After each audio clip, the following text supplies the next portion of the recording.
Well, good evening, good morning, good afternoon, whatever part of the world you're in that you're able to watch this. Uh, Tonight, I'm going to start the second part of the fall. The, there are three parts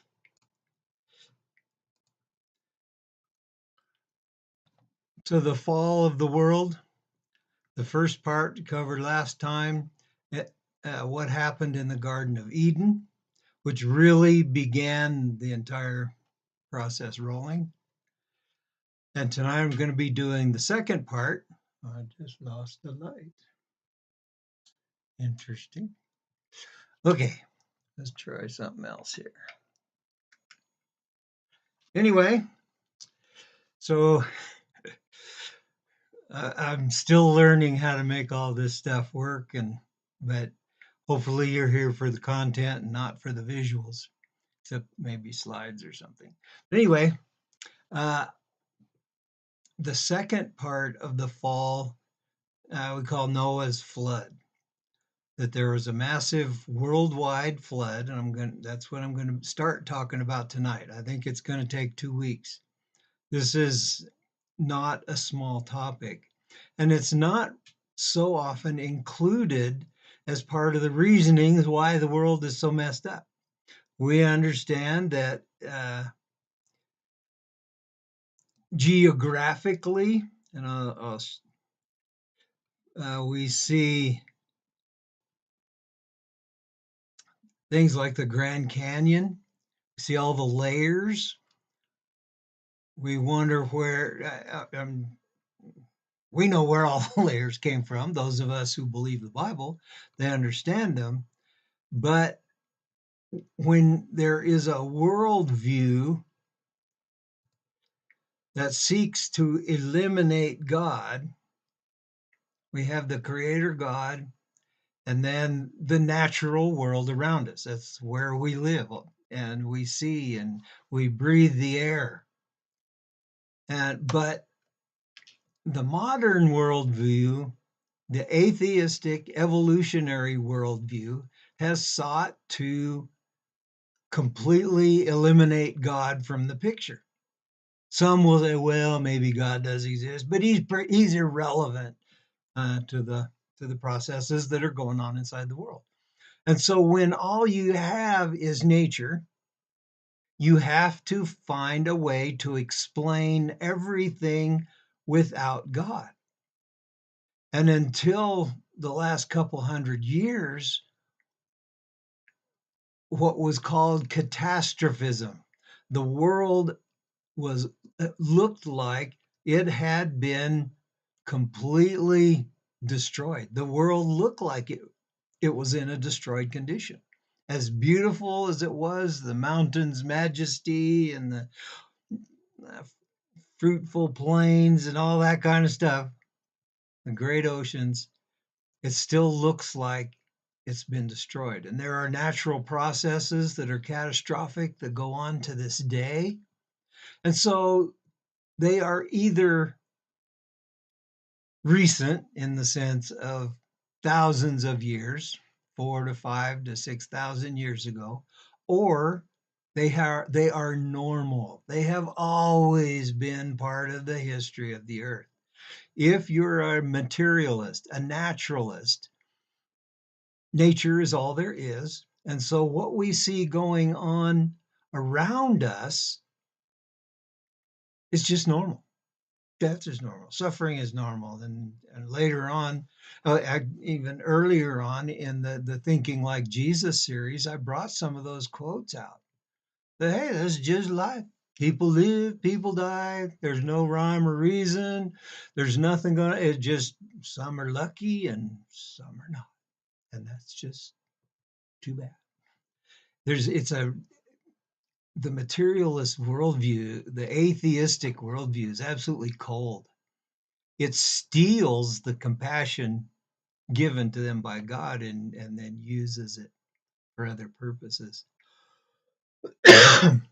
But in the late 1700s, people began to look at geology pretty seriously. There was a man named Charles Lyell, and Enlightenment philosopher. He's actually a lawyer. He wrote a book on understanding geology, principles of geology. And he said that his goal was to free the sciences from Moses. You see, he hated that worldview.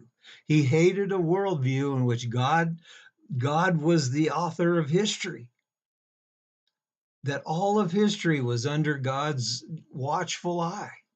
And it came from somewhere and it's going and it has a destination.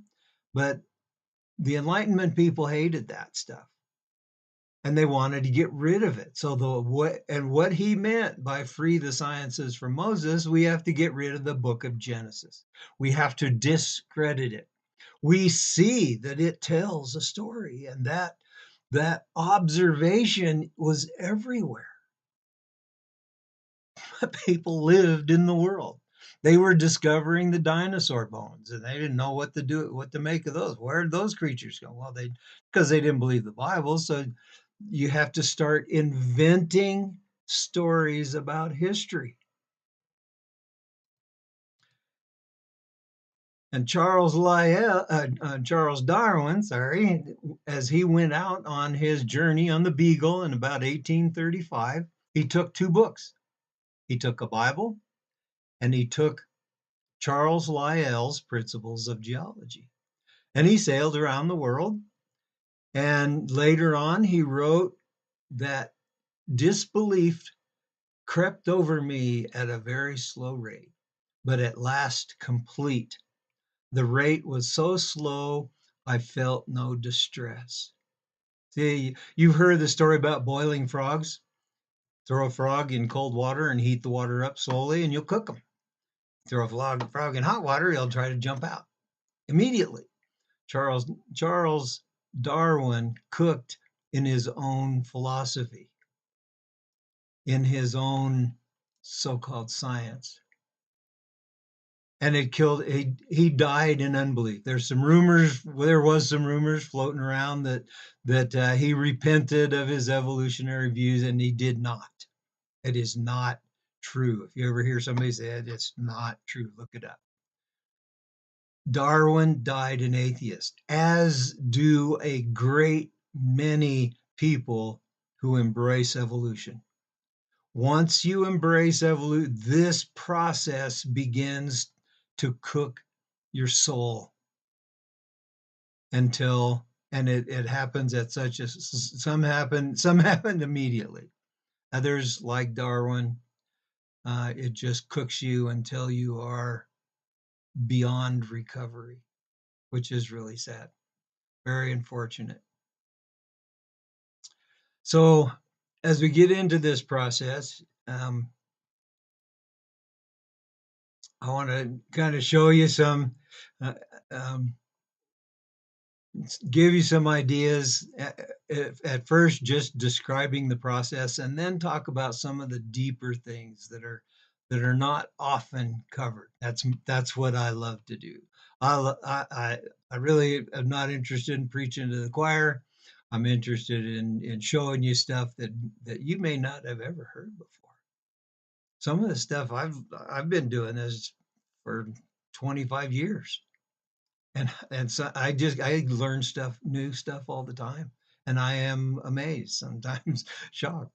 But anyway, so in about the 1800s, people began to teach that the world was kind of like this van. This is how it is. This is how it's made.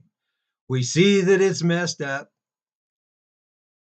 but instinctively, in all of the mythologies, in ancient understandings of things, we know it didn't start out like this. Anybody looking at this picture instinctively knows that this van did not come from the factory in this condition. We just know that. Can we prove it? I don't know.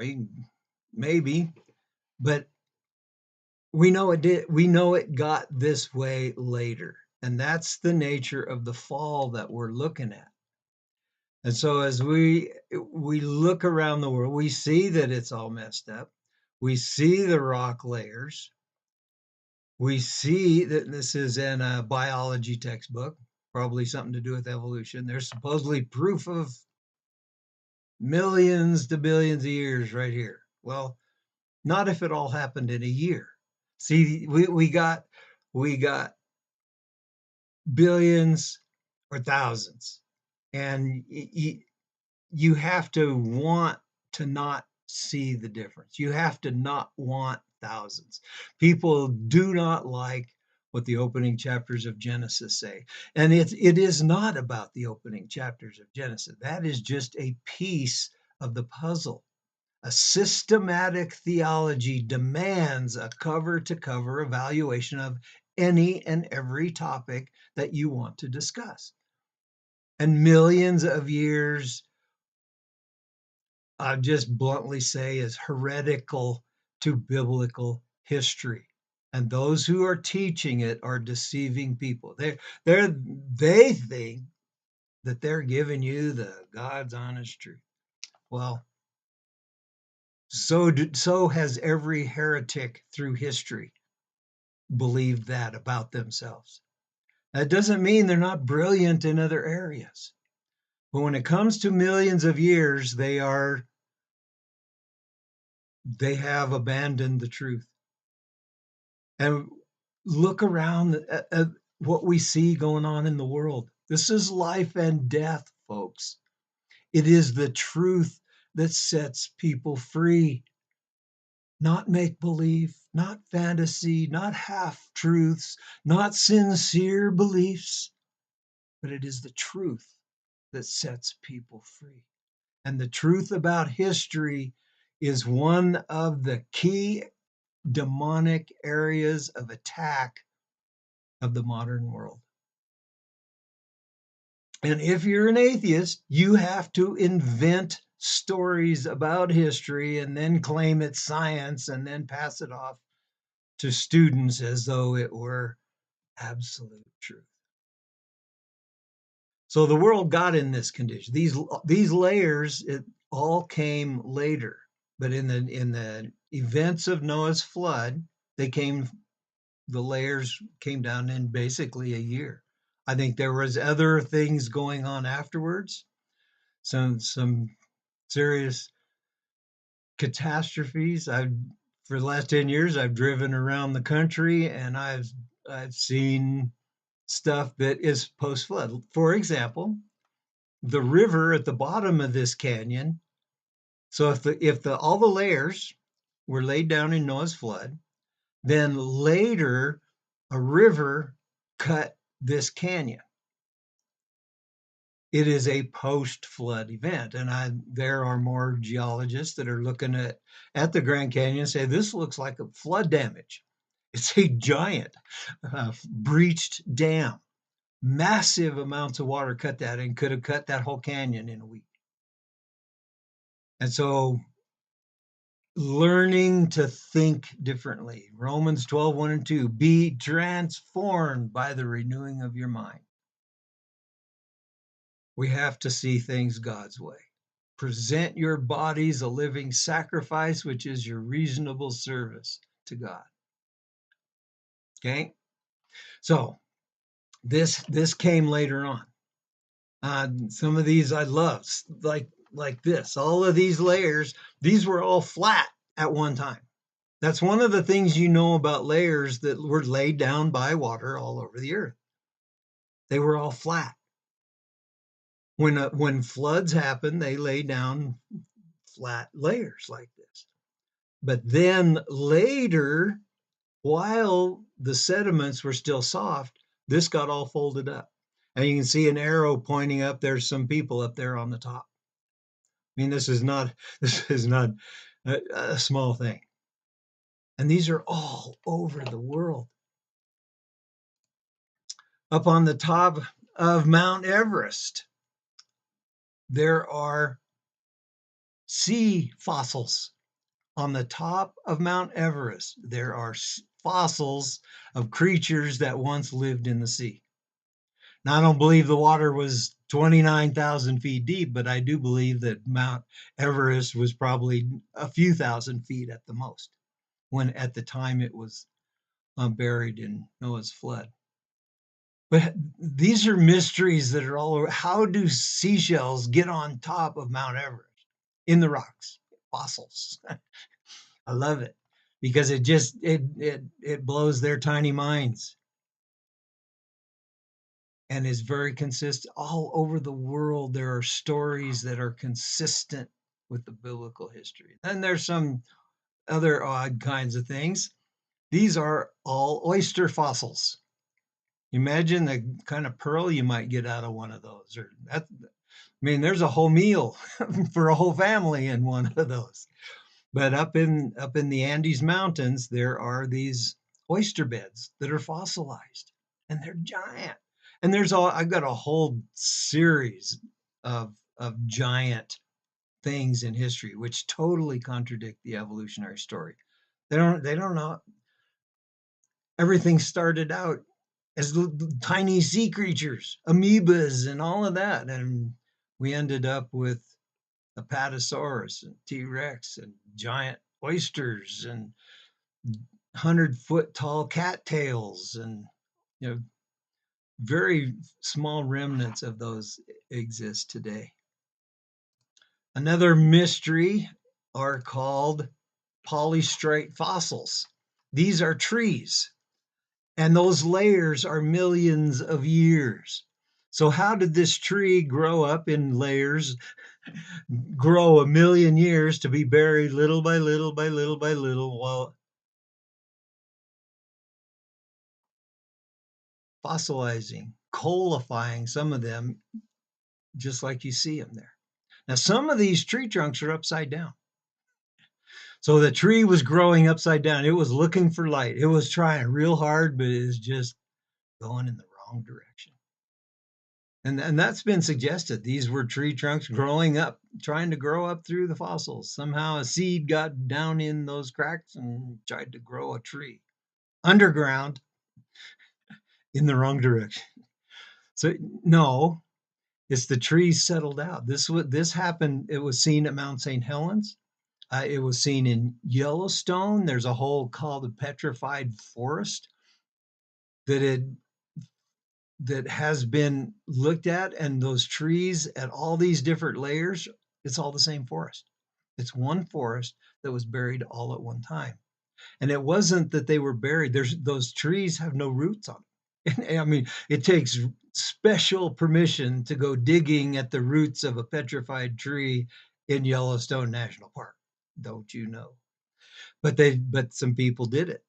And those trees don't have any roots on them. They were ripped out of the ground and then redeposited. Find a video on Mount St. Helens by a Dr. Stephen Austin, who goes into this and details how these trees settle out and then get buried standing up, some of them upside down. We've seen it happen since 1980, 81 at Mount St. Helens and the Spirit Lake. We've seen it happen visually. A lot of things came out of that Mount St. Helens volcano. And then what happened. This is a long, slower process, but here's a much faster process. This plesiosaur was buried and fossilized in the act of giving birth. That's how fast it happens. It wasn't the baby wasn't totally born yet. It happened, and we're buried in mud so fast and then fossilized that the baby didn't even finish coming out.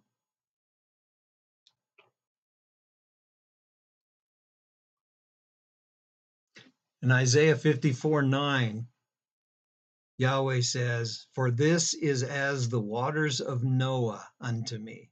For as I have sworn that the waters of Noah should no more go over the earth, so have I sworn that I will not be angry with you or rebuke you."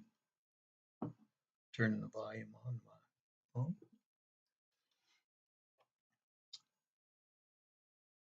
See, Yahweh's making reference. Now, this is Isaiah, which is 750 BC, maybe. Hopefully, I'm not too far off. So, the flood happened between 2 and 3000 BC. I would not have a problem with even going a little bit earlier. But no matter what kind of age adjustment we have to make, we're still talking about thousands of years. We're not talking about tens of thousands of years. We're talking about thousands of years ago that all this happened. And then in verse 10, for the mountains shall depart and the hills be removed, but my kindness shall not depart from you, neither shall the covenant of my peace be removed, says Yahweh that has mercy on you. This is a picture of bringing, and that after the captivity, the Jews will be brought home back to Israel. And then this is also pointing to the new covenant, a covenant of peace that he will make with us. So, biblically, there's a timeline. You can literally go make this. This I made in an Excel spreadsheet, and I used to teach a creation class, and I had the students come up with their own creation age based on the very literal interpretation of who begot who and when and how long they lived and all of that kind of stuff. I put together as an entire unbroken genealogy from Adam to Jacob on this timeline. You can see the dark line kind of on the right, towards the right side. That's the flood. Based on the biblical genealogy. This is where people get all really fixated on, oh, doesn't the Bible teach 6,000 years? And more or less. But anybody who wants to try and nail you with that is just seeking an argument. They don't care about the truth of it. They don't care where it comes from or anything like that. And there's lots of arguments of why we can't take it exactly literal, and some of those I'm really in agreement with. But just looking at a purely literal interpretation of the Genesis 5 genealogy and the Genesis 11 genealogy, you can construct a timeline. And that's what I did. I came up with a creation date of 4118 BC. And there's a couple of assumptions based that Moses brought the Israelites out of Egypt at about 1450. I recently heard it's actually 1447. That's okay. BC. And then that they were in Egypt for 430 years, based on the verse out of Galatians chapter 4. So this is my offering. I'm not saying it's infallible, and I'm not even saying but it's illustrative. I think that's it. It illustrates that if you take the biblical timeline literally from creation, you cannot get millions of years. It just is not there. You have to invent a new story about history to come up with that. We're talking thousands of years. So this is on my website, and you can look up the genealogical. There's a genealogies, and then there's genealogies with kids, which is what this one is. Adam lived 130 years, had Seth, and then he lived another 800 years after that, and had sons and daughters. So Adam and Eve had lots of sons and daughters. in a few generations. You can notice here that Noah was still alive to the time of Abraham. Noah could have known Abraham. Shem was still alive down to the time of Isaac. So imagine the family reunion with 10 generations of family, each with lots of kids. I mean, there's a whole city going on. There's a whole country in process. But anyway, so this is to give you an illustration of the kind of time that the Bible is talking about. It's thousands of years. It's not even tens of thousands. So we say less than. I've just recently heard some new stuff that I might, maybe just possibly stretch out to about 12,000, maybe. I wouldn't take a bullet for it, but I would for the biblical history that the Bible clearly lays out as being true. So then Romans 8:21 speaks that the creation itself will be set free from its bondage to decay and will obtain the freedom of the glory of the children of God. This is, by the way, this is present tense language. We walk in a glory and a freedom right now. The glorious liberty, other translations use, of the children of God. That the creation itself will have that also. We have access to more stuff from heaven than we're not even close to stressing it. There's so much available to us, folks, if we just walk in it. First of all, you got to know about it. Then you got to believe it, because some of it is just radical.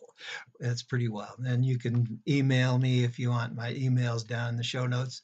Speaking of which, I included a bunch of other videos that you can do for research for this topic, and you can see that's just the tip of the iceberg. Each one of those will take you to other links that will take you to other links. There you could live it up, have a good time. There's so much there, and it's good to learn. The more you learn, the better you can clearly see what fits and what doesn't, and what is possible versus what we should. There are things that we're absolutely dogmatic about. We don't compromise. We don't bend. But most things are not like that. There's room, and so there's also room for grace. When things start jeopardizing salvation, not for us in particular, Christians believe some really wild stuff, bizarre stuff. That's just how we are. But when it starts affecting future generations, because they don't want that stuff, they can see it's not true. In fact, critics are some of the best demonstrators of stuff we get wrong. It's okay to listen to critics, but always take it with a grain of salt, maybe a whole salt shaker, and do your homework, do the study. How'd I get off on that? Great things out there are traditions. The traditions of man put limits or make obsolete or do basically all the traditions of man do is to limit. If somebody's telling you, oh, you can't do that, and the Bible's plainly saying you can or you shouldn't, right, then be cautious. Always be cautious. But the creation will be delivered, set free from its bondage to decay. Even though we can learn how to fight sickness and disease and all that kind of stuff. You look up the name John G. Lake. Hospitals were suing him because he was ruining their business. Anyway, but the creation suffers from decay. Everything around us is decaying. We look out into the cosmos and we see stars exploding. That's decay. That the fabric of creation itself was corrupted by human sin and the fall. That's how big it is. Most kingdom things are way bigger than churches want to go there. But anyway, so that the creation itself will be set free from its bondage to decay and will obtain the freedom of the glory of the children of God that we have right now. And I hope that just sparks some desire to go dig into some of these things, and email me and I'll send you some verses. So in recent creation, there's a whole bunch of things. Like there's even a field that suggests, it's called fine tuning, that the universe, this earth, our solar system, was all fine tuned for life. There's about 200 things that if any one of them is slightly different, life is not possible. And so when they say, oh, we found water on Mars, that must mean there's life there. That's dumb. Water is necessary, but grossly insufficient for life. Everything we know about life. And the idea is, evolutionarily thinking, is that if life evolved here, then surely it happened out there. And they're all going, don't call me Shirley. So some recent creation indicators, and I'm going to go through these really fast.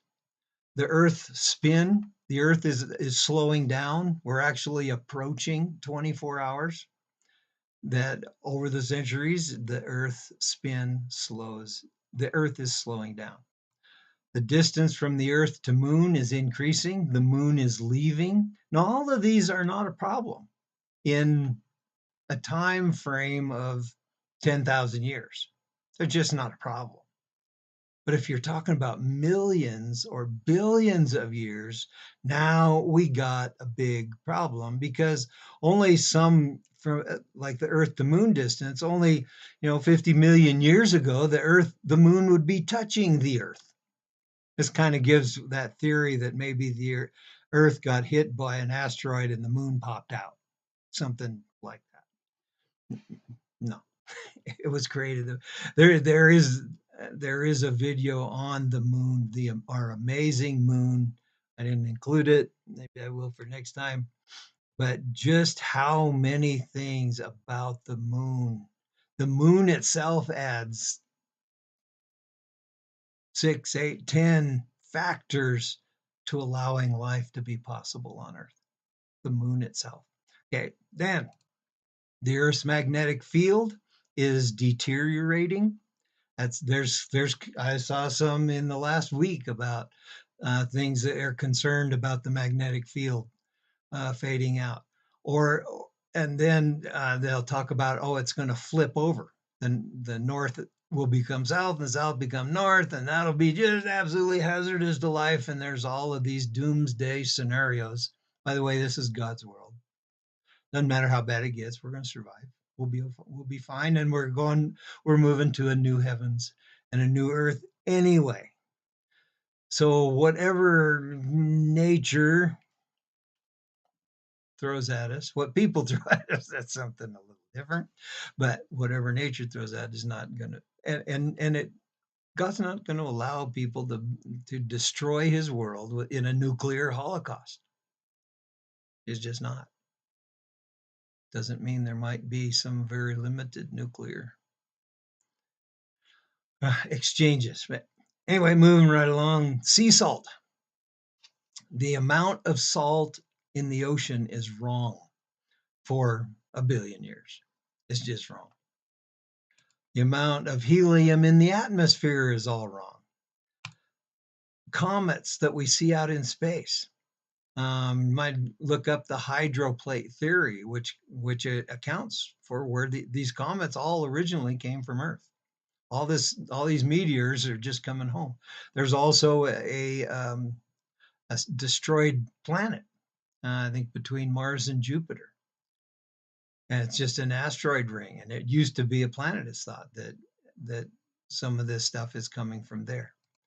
Hot moons. There are a few hot moons with volcanoes. I think around Jupiter. Can't remember for sure, but the fact that there are volcanoes on moons says they cannot be billions of years old. And then there's population growth.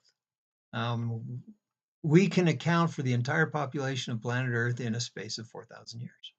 3 couples making babies, who make babies can account for modern populations.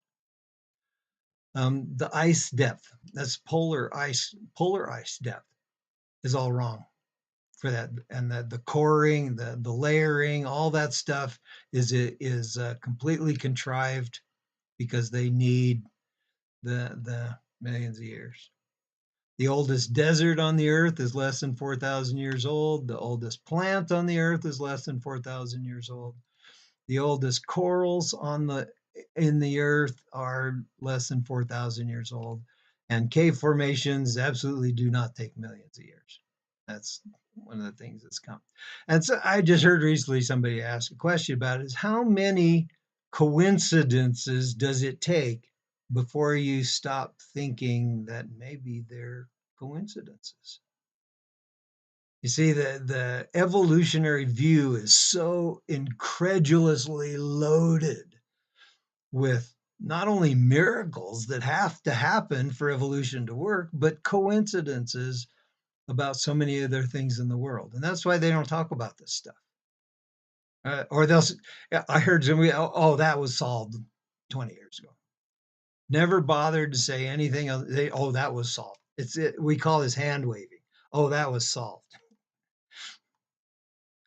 And it's very unfortunate because it is in an intentional, dishonest way of hiding information that they don't like. Later on, am I going to get there? We'll see. Let me see if I have that in here. No, I didn't include it. Dinosaur soft tissue. Just do a Google search on dinosaur soft tissue. It is phenomenal. Look for a 60 Minutes special with Mary somebody, and just watch that, because it's impossible that those dinosaur skeletons, fossils, can be millions of years old. I'm not really going to be able to get into this. I'll put this picture up. You can come back and read it and pause and down the road if you want to look at that. But this is one of the big claims. Oh, the flood was local. Well, no, it wasn't. There are now mapped geologic layers that cover North America, Europe, all the way over to Siberia.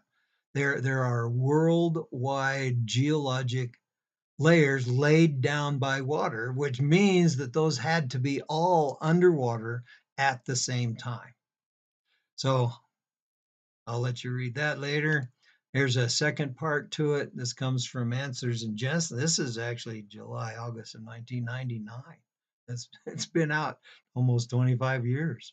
So this stuff is not new. None of these arguments are new. We discover new things that just make it more brilliant, make the point all that much more pointed. Thank you, Jesus.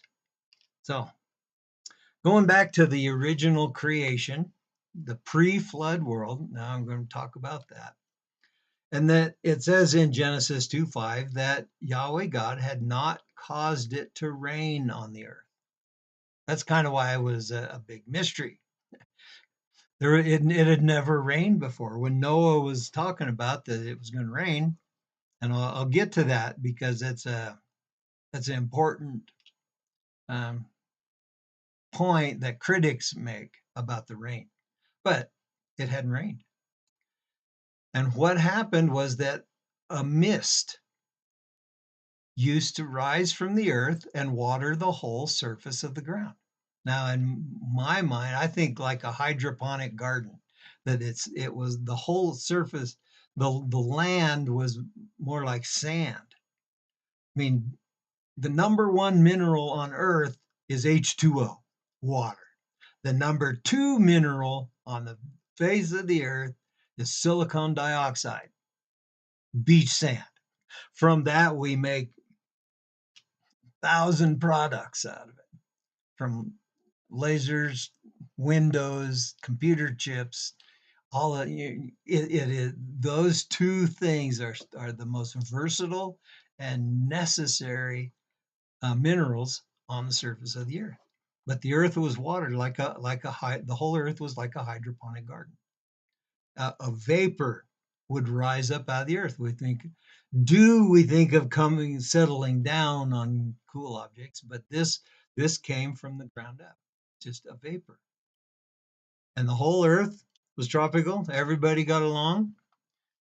I've asked the author of this if I could use his picture, and he thought that was okay.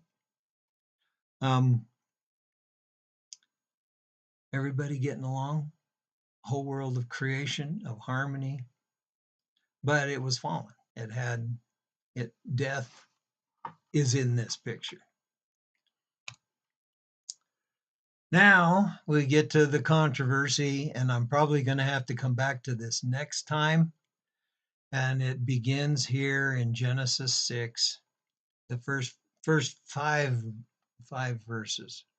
It says, when men began to increase in number on the earth, and daughters were born to them, that the sons of God saw that the daughters of men were beautiful, they took wives, any of them which they chose. Now, don't get stuck on the took wives. That is a common vocabulary throughout the entire Old Testament. To take a wife just means to get a wife. It doesn't say anything about being forceful. And the implications are that these women weren't happy. I mean, think of Adonis as a husband. Many of these women were more than happy to have such husbands. It wasn't a forceful thing. It wasn't rape. Okay. They wanted it. Both sides wanted it, and it was agreeable. And this is part of the fallenness, the falling further of humanity. So then Genesis 6:3 says, and the Lord said, Yahweh said, my spirit shall not always strive with man, for that he is also flesh, yet his days shall be 120 years. This is not a reference to a lifespan, how long you're going to live, because it was still a couple thousand years before anybody actually died of old age that young. Okay. They lived long. By the time, Abraham was like 180. So it's not what God is talking about is that in 120 years, judgment is going to come. It's a warning time. That's how long it's going to take. And so Noah and his sons and whoever he hired got busy building the ark, because God gave him the instructions on what to do. Then it repeats that. The Nephilim were on the earth in those days. Who are the Nephilim? That's often is translated as giants. They were the offspring. And so, and it says, and also afterwards. After the flood, more showed up.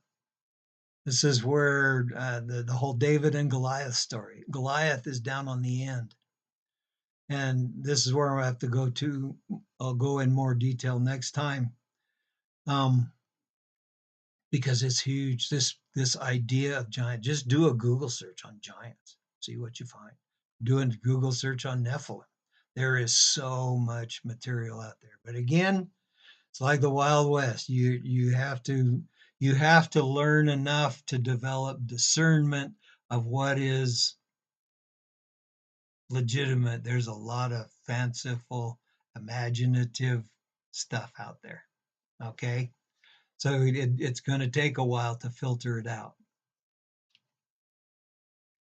But so after the flood, now these are the ones that we're concerned with today, the giants around the world. And yes, there are still some today. There are still Nephilim today out in the world. I think so. Just here's a speculative kind of place this is where we can put the abominable snowman and the Bigfoot and the Yeti. Those are giant human-like creatures, and there's lots of stories still from today of encounters with giant human-like creatures. So the earth was in those days when the sons of God went into the daughters of men and had children by them. Okay, this is how it works. If you remember the late 60s movie called Rosemary's Baby, a woman was picked to have sex with Satan and produce the Antichrist. there's the whole short sweet of the story. That the idea, and I don't know if I have it on here. The idea of sex with spirits is well established in the occult world. Female sex spirits and male sex spirits. This stuff is not new, but it's just not talked about in church.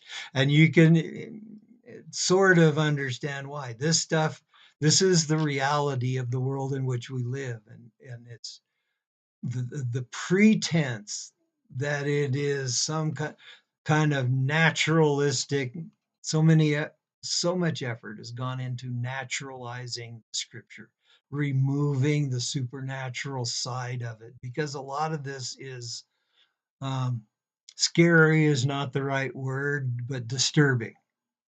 It is disturbing because this is the world in which we live.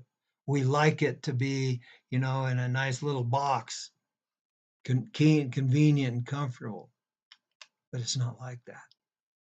This is the roots of spiritual warfare. If you've ever heard anybody talk, ask them if they understand this. And we'll get into the third fall at the Tower of Babel. That's really where spiritual warfare gets supercharged. It's at the Tower of Babel. So these sons of God have daughters of men and have children by them, and they were the heroes of old, men of renown. I know. Let me throw out a name to you. Hercules. How many have heard of Hercules? Who was his mother? A mortal woman. Who was his father? Zeus, the head of the Greek gods. The story is everywhere. I live in Cheyenne, Wyoming, and west of here is a place called Vidavoo. And that Vidavoo is an Arapaho Indian word for earth-born spirits.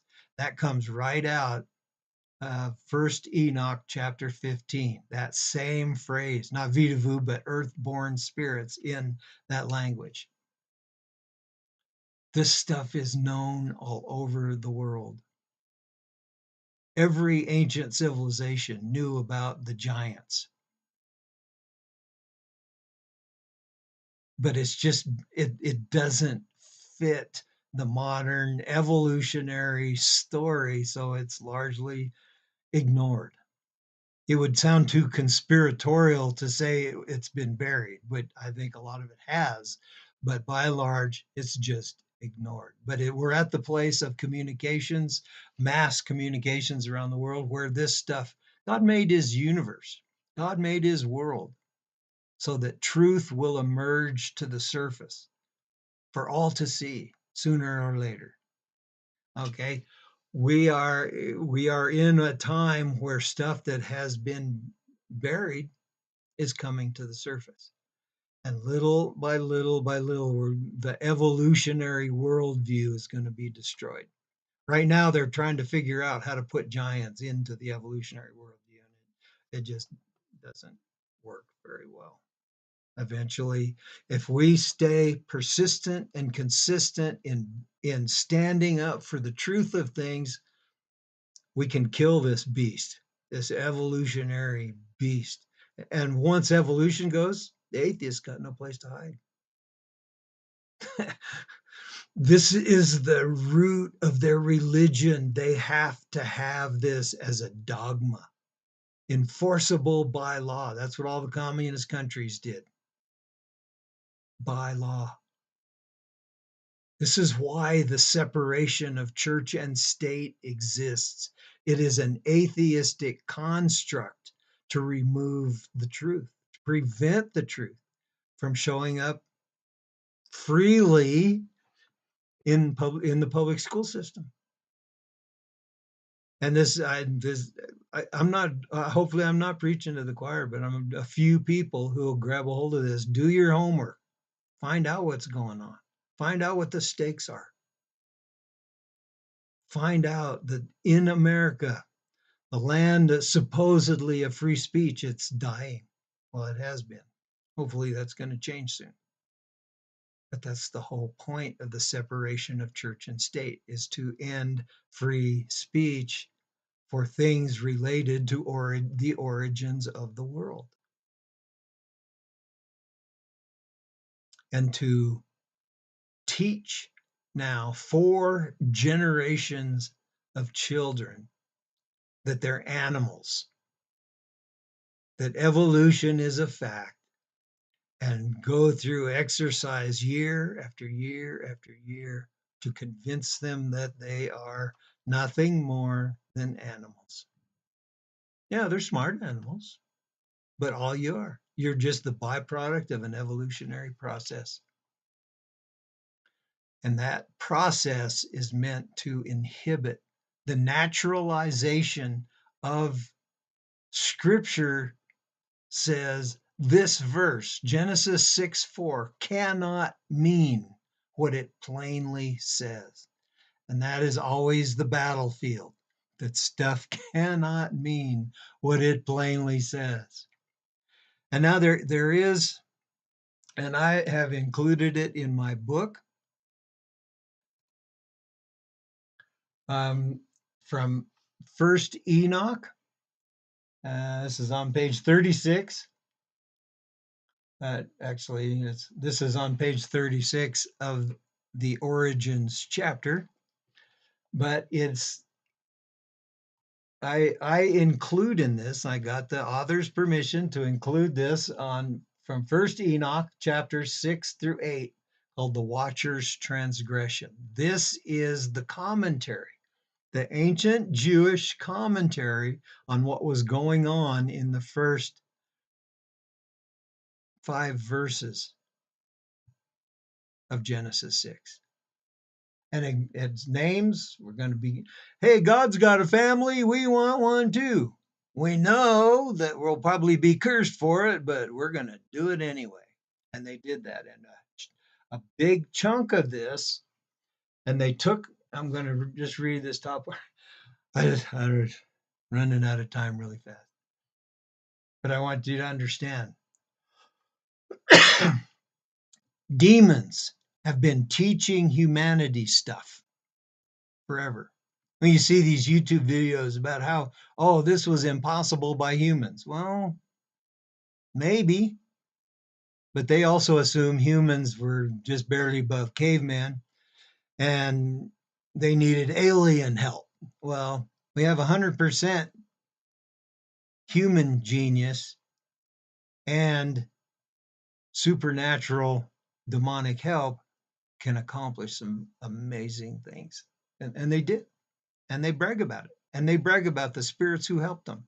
But that, they can't, they have to interpret it. Well, they really didn't understand what they were talking about. They were really talking to aliens. They just thought that they were spirits.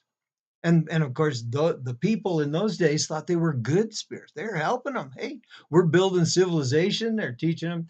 They taught how to mix and charms and configure and conjurations. This is the beginnings of witchcraft. And they made them acquainted with the cutting of roots and woods. And they taught them.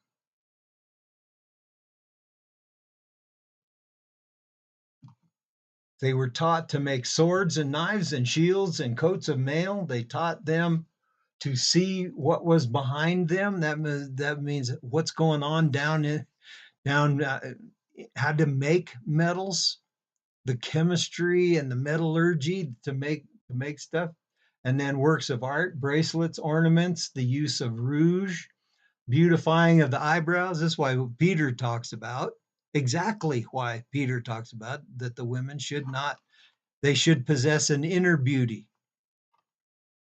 He's not saying you shouldn't use this stuff, but he said the real beauty should come from the inside, not be painted on the outside, because that's what they did. They were teaching them how to seduce men. The women, the sons of God's wives were being taught how to seduce men. You wrap your mind. This stuff gets pretty bad. So,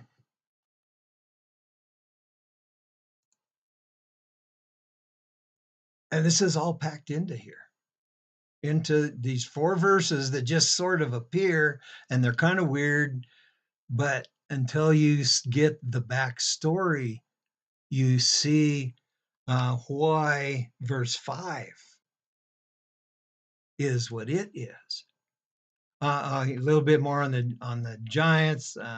Numbers 13:33. When the 12 spies came back from the promised land, they said, "Oh, we saw the Nephilim, the Anakites come from the Nephilim."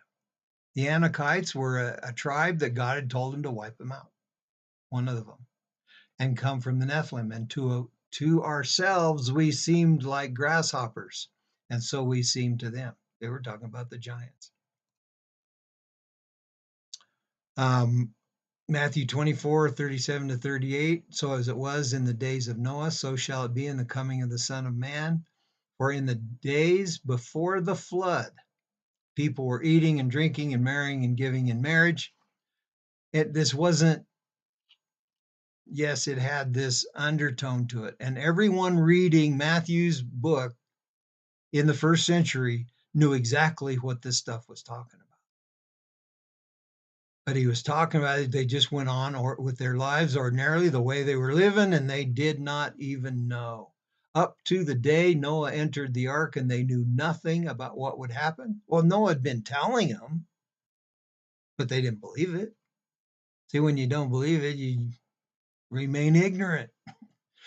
Knew nothing about what would happen until the flood came and took them all away. So I always ask the question, is it better to be taken, or is it better to be left?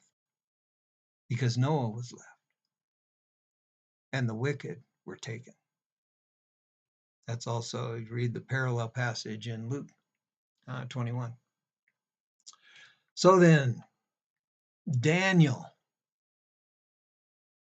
I'm not going to go there. I'll come back to that. So, Genesis 6:5, and God saw that the wickedness of man. What about these demons that are teaching mankind how to corrupt themselves, how to seduce themselves, how to make war and kill more people more efficiently, how to sin more effectively? What about them? Well, Peter and Jude talks about that they got locked up in prison with chains of gloomy darkness. And God saw that the wickedness of man was great in the earth, and that Every imagination of the thoughts of his heart was only evil continually. Man had gotten so corrupt. The very earth was crying out for justice. Remember, God told about Cain, about Abel, that his blood cried out from the earth. Well, this is on a scale that population estimates could be 1 billion people. Evil, killing each other, filled up, mixed with the Nephilim seed, which comes back again later on, after the flood. But the imagination of the thoughts of his heart was only evil continually. The barrage to the throne. The earth crying out for justice. The few righteous, such as Noah, seeing all this stuff, knowing what was going on. But it was in that place, between verse 4 and verse 5, that there just was an odd disconnect. The Nephilim were in the earth, and God saw the wickedness of man. What's the connection? Well, now you have a hint of that connection. They taught man. The second part of the fall was, again, just like the very first part of the fall, a spirit being began to, only this is, there's the tradition says there was 200 of them. 200 of these angels left heaven. That's what Jude talks about, the angels angels plural, that left their first estate, and he equated them to Sodom and Gomorrah. There's more to that story. The angels in that story, there's more going on there. But anyway, you have a beginning of an idea of what this catastrophe was all about, why it had to happen, why God had to flood the world. And you begin to have a hint of what was coming up in the promised land, why God ordered certain tribes, not all of them, but certain tribes, certain nations to be utterly destroyed, wiped out. They were the giant clans. And there were survivors that later on it's thought in the time of Joseph, or the time of Joshua, that the giants knew that God was helping the Israelites to wipe them out because they were Nephilim. Some part, each generation was a little bit less Nephilim, but they left and scattered to the whole world, along with at the Tower of Babel when those nations were scattered. That's probably 2 times down the road. I'm not sure I'm going to get here. So the connection between the Nephilim, the sons of God, and the wickedness of man is now hopefully a little easier to understand. This didn't just happen. These demons set out to destroy humanity. They hated God's creation. They hated the crown of his creation. And I talked about that a little bit last time with Satan. Why did he rebel? He didn't want to serve. He wanted to be God. He was just dumb enough to think he could be God. But don't ask for it. Dumb is not the right word. Blinded. And it's the same with these sons of God who came down and took daughters of men and had children by them. Those children were the Nephilim. And the same, different demons after the flood came down and took other women. That's just how it worked. That is the history, a part of the history of the world. We have been involved in spiritual warfare from the very beginning. And to imagine that somehow that denying their existence is going to make, that's what Christians do that. But how much more for the atheists? They just absolutely deny any supernatural activity out there in the world, which makes it much more easy for them to operate and to induce men.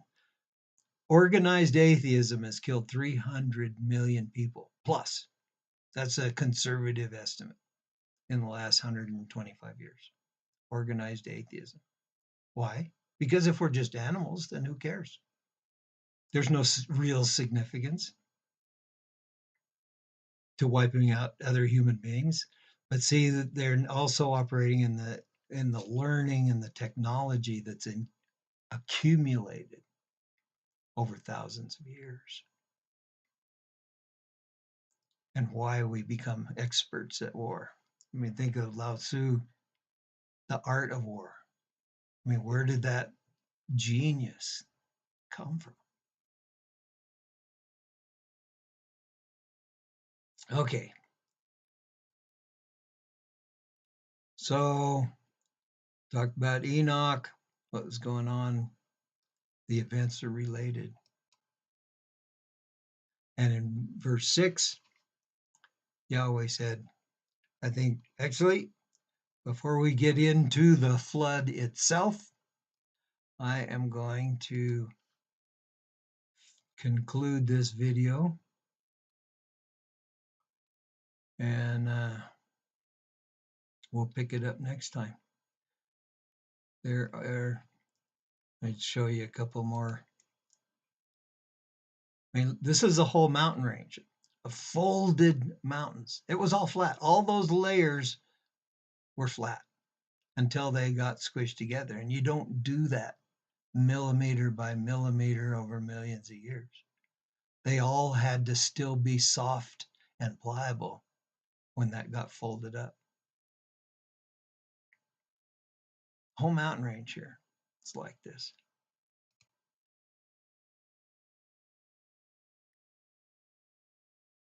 There's an interstate down at the bottom of the picture. You could see that when they did the cutout of the mountain. Just folded up. So we live in an amazing world on so many different levels.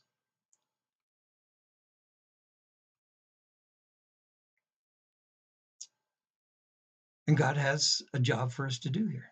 We're not done. It may take another 500 years. But the truth is going to fill the earth. The knowledge of the glory of God is going to fill the earth like the waters cover the sea. The glory of God is already here, folks. It's already been poured out. But we're dealing with systems of thinking that interfere with that, deliberately are interfering with that. The same demonic forces, the original 200 before, at the time of the flood, they're in some kind of chains. They're not out, but there's still others, and they're still functioning. One of the ways to tell a principality is through mass influence. How do so many people all around the world think the same kind of corruption within a very short amount of time? That's not just transmission of information. It's being carried along by wicked spirits and implanted into people's heads. Some of the stuff we've seen just over the last 10 years have been, the only word is crazy. Why do people make such destructive decisions, thinking they're doing a good deed? That's spiritual deception. And it's on a scale, honestly, I don't know. Not in my lifetime I've ever seen, but it's been brewing as I study history. It's been brewing for several hundred years. So this is God's world. He was never surprised by anything that happened from the moment of creation. And in his estimation, even with all of the evil that's going on, he would rather have us and that, because he will take care of that in time at the end when Jesus comes for final judgment. That'll all be taken care of. That's the parable of the wheat and the weeds in Matthew 13, around verse 30 somewhere. He would rather have the wheat. The night I got saved, I saw a vision of the earth as a wheat field. There's more to it, but the whole earth was a wheat field. And he loved that wheat field. He loves you. He loves me. He made a way. But he's got a plan, and it's got to be worked out. And ultimately is that all the nations will come to bow before the throne of King Jesus, because Jesus is Lord of all. And the better you believe that, the better it'll be to begin to speak up and learn. And you're going to get questions. I still get questions. I got to go look up. I got to go find an answer for it. It still happens. I'm ready for more questions than I ever have been, but every once in a while somebody asks a strange question. I don't know, but I'll get back to you. Or I might attempt an educated guess. We want to provide answers to people, but God's got a plan. He's not surprised. He's not disturbed. He's not worried about the future, because he knows exactly, start to finish, every detail. He knows what he wants for your life. He's got a plan for your life. You fit into the body. Think about it. Every cell in this body has a function, a place, a purpose, a need. It needs resources to come and go, interaction, feedback. The body is an amazing thing. That's why it gets used as an example, and how utterly impossible it is for it to appear evolutionarily. We were created in the image of God. To be human is to be in the image of God. Whether you're 4 cells in a womb or somebody lying brain dead in a coma, and everything in between. We are the image of God.